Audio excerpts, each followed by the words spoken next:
Түркістан облысында спорт инфрақұрылымын дамытуға бағытталған жұмыстар жүйелі түрде жалғасып келеді. Төле би ауданындағы Көксәйек елді мекенінде заманауи жаңа спорт кешені пайдалануға берілді. Нысан ауыл ел бесігі мемлекеттік бағдарламасы аясында республикалық бюджет есебінен салынған.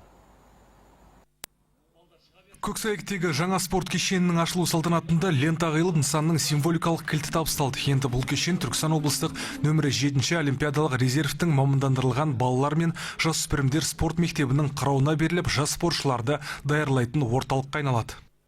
Міне бүгін Көксәйек ауылдық округінде осы спорт комплекстің ашылуы біздің жастарымыздың спортқа деген өздерінің шынығуын, ары қарап жетістіктеріне кепіл болатын бір үлкен бастама, үлкен мекеме.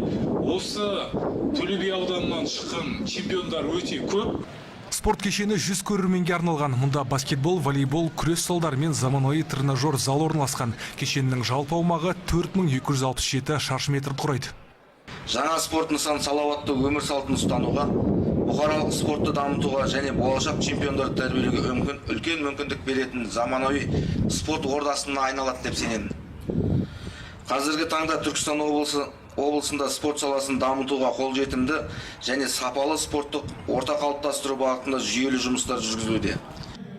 Төле би ауданында өткен жылы 63,6 миллиард теңгеге 102 спорт нысанының құрылысы аяқталды. Ал 2026 жылы 11,3 миллиард теңгеге тағы 20 спорт нысанын пайдалануға беру жоспарланып отыр. Сонымен қатар 15 спорт нысанына күрделі жөндеу жүргізіліп, 15 спорт мектебі заманауи құрал-жабдықтармен қамтамасыз етілді. Төле би ауданынан Олжас Асылхан, Сандуғаш Әбілқасым, жаңалықтар.